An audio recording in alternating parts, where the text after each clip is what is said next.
Уже с начала прошлой недели некоторым родителям начали приходить на телефон СМС, сообщающие о праве воспользоваться компенсацией за детский сад. Это такой новый способ информирования. С 1 сентября размер компенсации увеличился. Теперь за первого ребенка это 30% от среднего размера родплаты за посещение дошкольного учреждения. За второго 50%, за третьего и последующих 70%. Мы надеемся, что и СМС-оповещение в том числе поможет нам их проинформировать. СМС-ка будет содержать сведения, что есть такая мера и что можно обратиться в любой многофункциональный центр предоставления услуг, где им все объяснят, расскажут и в том числе помогут собрать необходимые документы.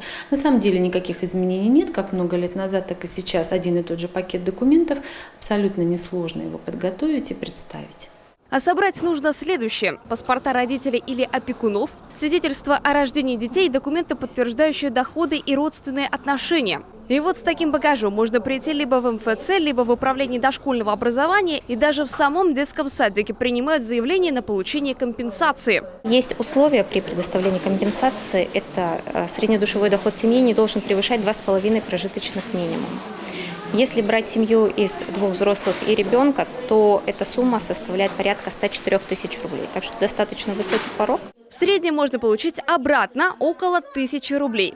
Кстати, в СМС, которая приходит потенциальным получателям меры поддержки, рекомендуется обратиться за консультацией в многофункциональный центр. Его номер 8 800 282 12. Также информация размещена на специальном портале семья.ркоми.рф. Анна Зубарева, Ксения Лосева, Елена Кононова, Вячеслав Беспалов, телеканал Юрган.